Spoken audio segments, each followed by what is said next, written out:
Hi there, welcome to Floating in Dreams. This is a Buy This, Not That Dior edition.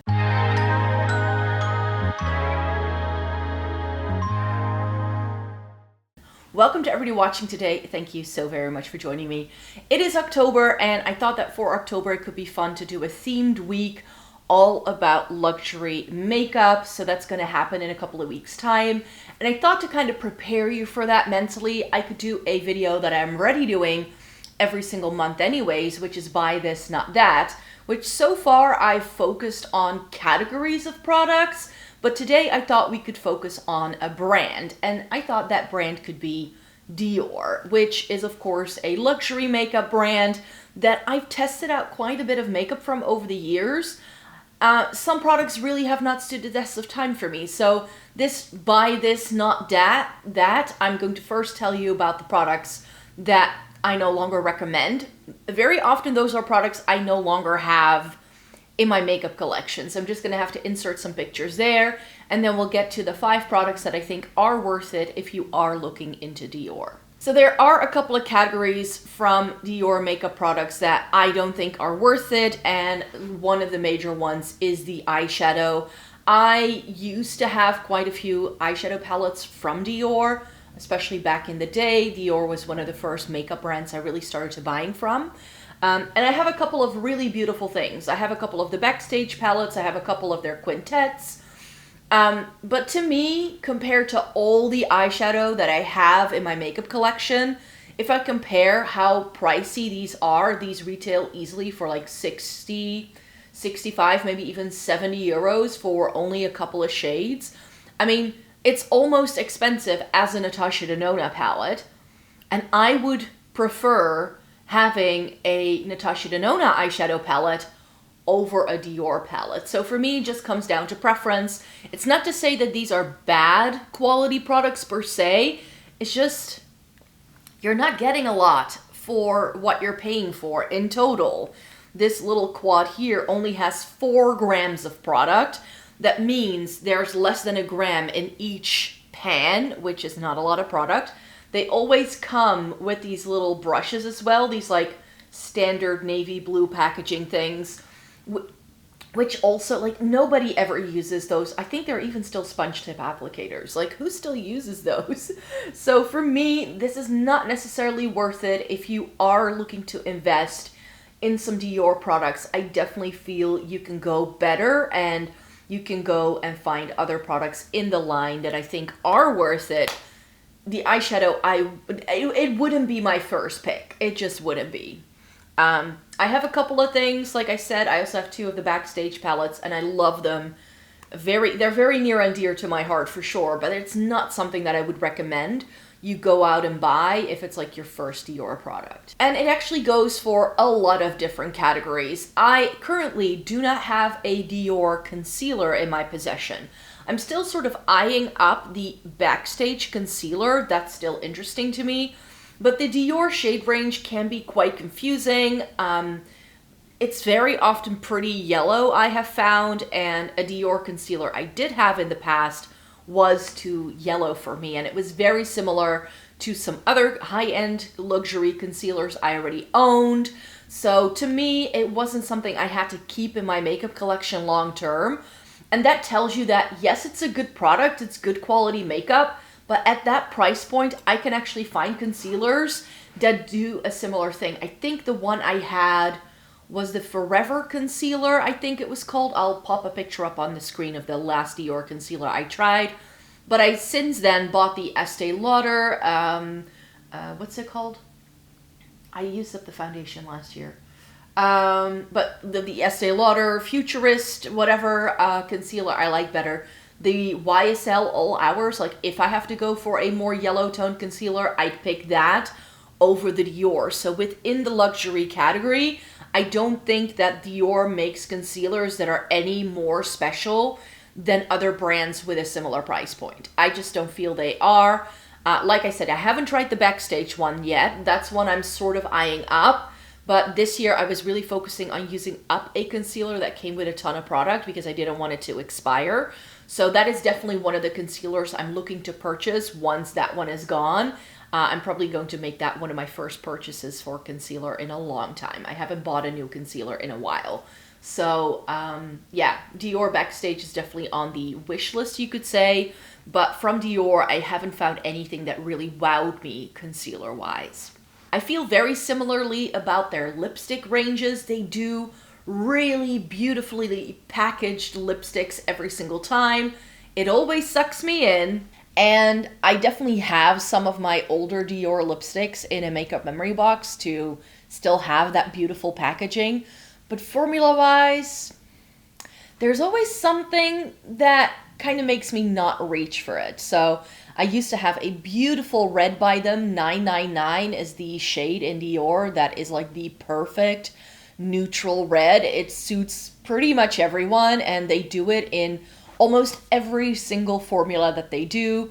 You're looking for a satin lipstick, 999 is going to be the red. And the color is true in every single formula. It's just that the formula is different. So I think that's really well done. I think Dior was one of the first brands where I tried a lipstick where it came with recyclable packaging. So you could actually take the bullet out, keep the tube, and stick a new bullet in, which I thought was very innovative. So they do really beautiful things.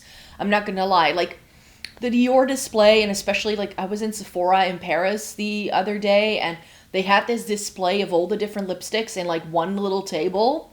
Chef's kiss. It looks so well done. It's just that I'm wearing a Lisa Eldridge lipstick today because those are my favorites. The Lisa Eldridge True Velvets and the MAC lipsticks are the ones that I would recommend from more high-end brands. If you want that luxurious sort of feeling, then I think Lisa Eldridge is really where it's at. It's extensive. They do tons of formulas as well. And I just feel that Dior is a little bit, like I said, really, really beautiful, but I was just not reaching. Every single Dior lipstick I have ever tried, there's always something in my collection, sometimes even by a much cheaper brand, that I will reach for over my Dior lipsticks. So that's why I feel, again, not something that they are outstanding in, you could say. So we've talked about eyeshadow, lipstick, and concealer, and another category where I feel you don't really need to put your money towards in terms of a Dior product is their powder ranges. I am someone with dry skin, so I don't necessarily want powders. I don't really need them that much. I'm looking for finishing powders more so than setting powders. So the Hourglass Ambient Lighting Powder, if you want to splurge on a powder, that's still my favorite till this day. That's the one that I would recommend. But the Dior Backstage powder, I've heard a lot of people raving about it. That's something I would still like to try sometime. But again, powder is just something where, because I use so little of it, it takes me ages to go through. So it's not necessarily a category of product where I'm really looking to try loads of different brands.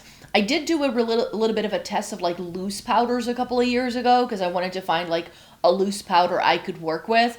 Turns out if you have dry skin, most loose powders are just way too intense. So not really my cup of tea either. And I have just found out that, for instance, something like the Kiko Radiant Fusion is a great powder that's exactly like the Hourglass at a fraction of the price point, and it gets the job done. So guess what I'm repurchasing? So with powder, I have just found alternatives that I feel doesn't make me have to splurge on a more high-end sort of version of that product. But like I said, that Backstage powder is still sort of like tickling the back of my brain as something I might want to try in the future. But I'm currently still in the midst of using up a Kosas powder, and until that is gone, and at the rate that's going, like it's a little dome and I'm like digging away happily, and there's a nice big dent in the middle by now, but so far I don't think that powder isn't going to go anywhere in the next year. It's going to take me a while to use that up. And especially if that's your jam, like you want to use up products before you buy something new. Powder is, I think, one of the hardest categories. Like there are powders you can use up really quickly as well, but like there are powders that you use up within maybe 6 to 8 weeks usually. But the Kosas comes with a ton of product, so that's why I'm like not in the market to try anything new for now. But I definitely don't think you need the Dior in order for it to like work. And finally, any sort of liner. I do like a couple of pricier eyeliners and lip liners for sure. But I have found again that something like Kiko can do it and can do the kind of formula that high-end brands give you. So it's just a category altogether where I'm like, you know, lip liner, eyeliner, those kind of things, you really don't have to splurge if you don't want to. Sure, I like my Victoria Beckham ones. I used to have a couple of eyeliners by Dior. I have tried them, but it's just nothing special. And I think it was someone on TikTok who was like, there are literally 3 factories in the world that make eyeliner pencils. So depending on what factory they use, there's very little variation between drugstore and high-end to begin with when it comes to pencil products and makeup, because there's only so many like factories in the world that make those kind of things. So that's why I'm not too fussed with it coming from a high-end brand, which is why, again, I don't think you need that kind of product from a more luxuriously brand. So that's why Dior here is also one of those brands where I'm like, eyeliners, lip liners, you really don't need to splurge that much money on a lip liner or an eyeliner pencil for sure. So those are the products I would not recommend you get, but then what do I recommend you look into? I already put it in the thumbnail. One of my favorite products for travel are these little face palettes that they do. This is the Universal shades. This is from the Backstage line and they were just reformulated. I do feel that the ones they do now are a little bit more sparkly. I was able to find them in store when I was in Paris and I swatched them and they look so beautiful. They are beautiful products, let me tell you that much. But it's not necessarily something that I think is going to appeal to most people. Like, of course, I didn't test it on the face, so how sparkly is it on the face? Do you look like a disco ball, yes or no? But I love mine. I travel with it often. This came with me to my recent Paris trip. It came with me on my recent Japan trip. Like, I travel with this thing all the time. And you can tell I've used this, right? You can see that the embossing is completely gone. I tend to use this as highlighter, this as blush, and I tend to use these two together. That's why they look a little bit messy, but I use these brown shades as my bronzers. So I picked both of these shades up on my brush and it's my perfect bronzer shade. So this works a charm. It's really handy. It's slim, it's small, and yet you can do everything you want to do with your cheeks. And one of the things that I love about the shade Universal is that all the shades go together really well. Not only that, you can also mix and match them. So like I'm mixing these two, you could mix these two for a lighter shade. You can mix these two for a lighter shade. You can mix these two. You could even mix these if this is too cool tone for you and you want to add warmth. It's a very versatile palette. And I think that actually some of the renditions that they've come out with, save for the ones that are aimed at deeper skin tones, are actually that, like a mix of these things. Because when I was looking at them in store, they came out with like a new version for fair skin, and there's like a peach version and there's a deep version. But this original version, I think, is still the best one if you are someone like my complexion. So if you have light to medium skin, I think this is going to be a charm, like it's just going to work a charm for you. And it's great for travel. That's what I mainly use it for. I don't use it on the daily, but it's just so slim and easy to carry around. If you're someone who does their makeup on the go a lot, I think this is definitely worth it. Another product that I think Dior does really well, this is just a placeholder. I actually have several Dior foundations in my collection. This happens to be the Backstage one. Again, perfect for travel because it comes in a plastic bottle, and the shade of this is actually pretty decent for me as well. This is 0N, and I think my other foundation is also in 0N, which is okay. It can be a little bit too yellow toned for most people, I'm sure, but I do think that the Dior foundations I have are really nice. The other one I have is called Forever Nude, I believe. That one's more glowy. This one is a little bit more satin matte leaning, and this is perfect for travel. It's incredibly long wearing. It's one of those products I can put on at like 6 a.m. in the morning and by the time I go to bed, it's still working a charm. So this is great. And despite this being quite expensive, this little bottle does come with 50 milliliters of product, which is more than a standard size of foundation. Most standard foundations have 30 milliliters of product. So while this is expensive, you do almost get twice the amount of product, and none of the product here is wasted. I wish more brands would do packaging like this. It's just a little squeezy tube, super easy to manage, super easy to use, pretty decent shade range, and I really enjoy the formula of this. Even though I have dry skin, very often I stay away from satin to matte leaning formulas because they do look really dry and cakey. But for me, this is one of the best sort of like, I don't know what foundations to wear and I just want to wear something and it's going to look right no matter what I do with it kind of foundation, then I go for something like this. I think another category that Dior does really well is blush. I just recently purchased one of their cream blushes to try because I already owned a powder. So these are again from the Backstage collection. I now notice that I mainly enjoy their Backstage collection apparently. But here is Rosy Glow. This was a product that was on my wish list for so long, so long. But this used to come in a really big compact with a brush, and I knew I was never going to use the brush, so why pay this much? And I sort of held out until they started doing just the pen of product in the compact. Again, this has been reformulated. Other shades have come out. It now comes in a square compact rather than this rectangle, but you can see like mine I've had for years and it's still fine. These do change color if they're exposed to light or moisture. So don't keep them in a bathroom.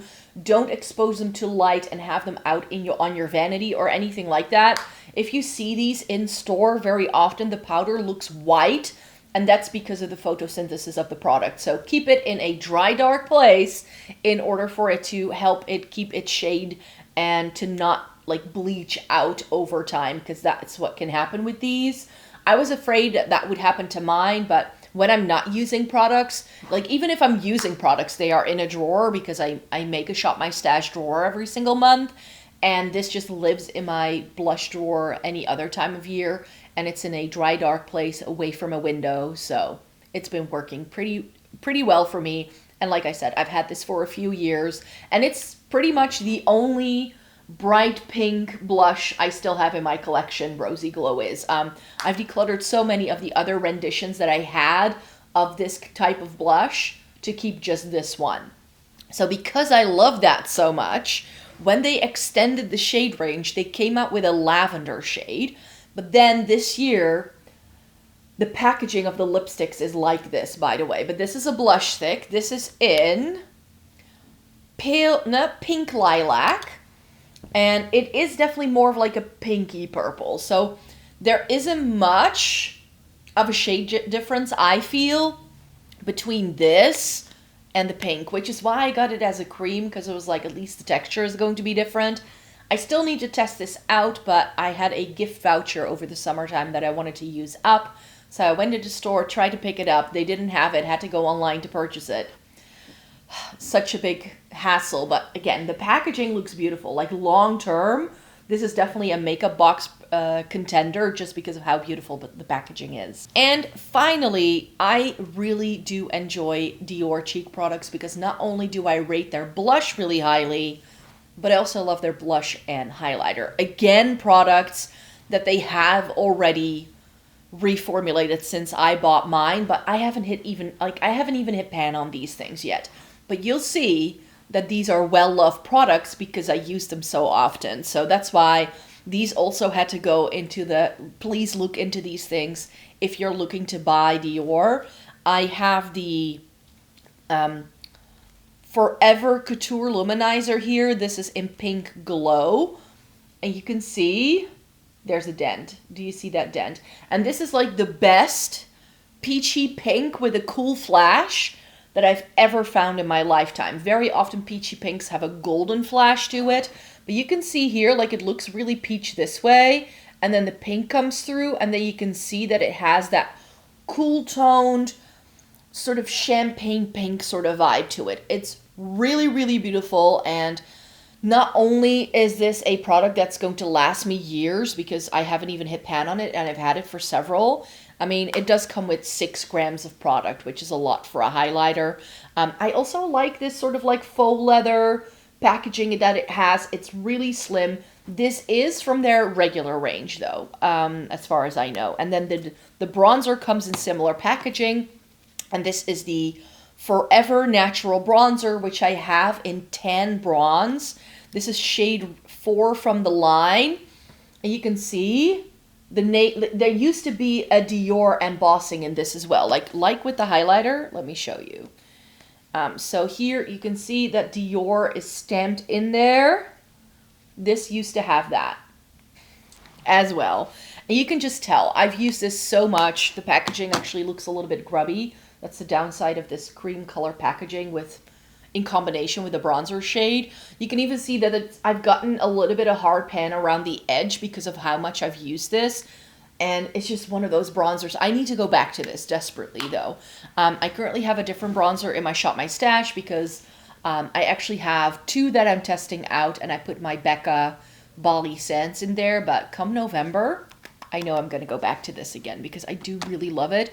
Really nice, very smooth, easy to work with formula in both the bronzer and the highlighter. And the highlighter isn't glittery. It gives this really nice, almost wet look shine. And I really enjoy the undertone of that especially. And the same thing with the bronzer. The bronzer actually has a little bit of pink to it, which is why I enjoy it. Compared to all the other shades in this range, this was the coolest tone bronzer that they did, which is why I went with a shade that looks a little bit deeper for me than what I would normally go for, but I still think it's really, really beautiful on the skin. And these kind of products,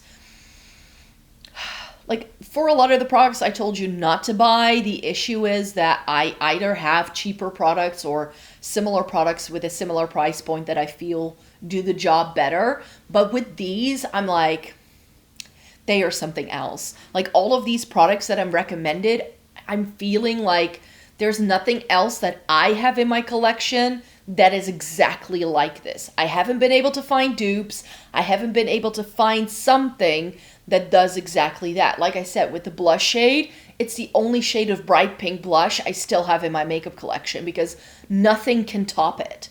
And that's what I feel with these buy this, not that sort of thing. The things that I want to recommend in this video are things that are the true standouts that I go back to time and time again, that have stood the test of time, that have survived several declutters for me, and that the minute I look at it again, I'm like, oh, I should put that into a Shop My Stash again. You know what I mean? This is exactly how I feel about all of these products here. So I hope this video was helpful, that if you were looking into Dior and what products to buy, that it gives you an idea of what to look for. Because that's definitely the intention here. And stay tuned for later in the month because I will be posting 4 videos all about luxury makeup and what I would recommend in the different categories. So there's going to be a base video, a cheek video, a lip video, and an eye video. So if you want to know what luxury makeup brands I do recommend for eyes, then stay tuned. So yeah, thanks so much for being here. Thumbs up this video if you liked it, subscribe, and I hope to see you again really, really soon. Bye-bye.